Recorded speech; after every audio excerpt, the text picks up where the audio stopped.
കൊച്ചി വൈറ്റിലയിലെ ബാറിൽ മാരകായുധങ്ങളുമായി അക്രമം നടത്തി ഒരു സംഘം ആളുകൾ. വാക്ക് തർക്കത്തിന് പിന്നാലെ ജീവനക്കാരനെ വടിവാളുകൊണ്ട് ആക്രമിക്കാൻ ശ്രമിച്ച സംഘത്തിൽ ഒരു സ്ത്രീയുമുണ്ട്. തിരുവനന്തപുരം സ്വദേശിനി അലീനയടക്കം അക്രമി സംഘത്തിലെ 3 പേർ ഇപ്പോൾ പോലീസിന്റെ പിടിയിലാണ്.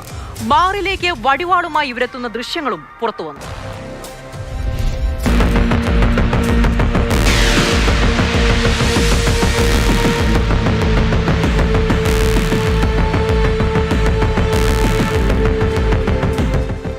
കഴിഞ്ഞ ഞായറാഴ്ചയായിരുന്നു സംഭവം.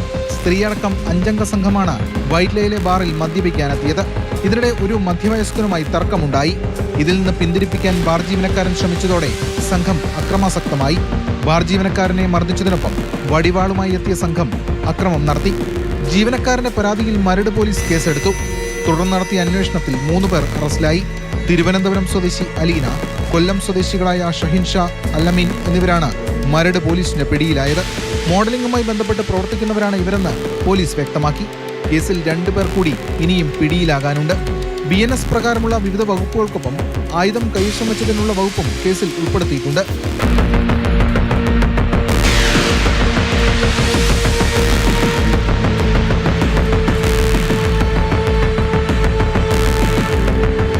മാതൃഭൂമി ന്യൂസ്, കൊച്ചി.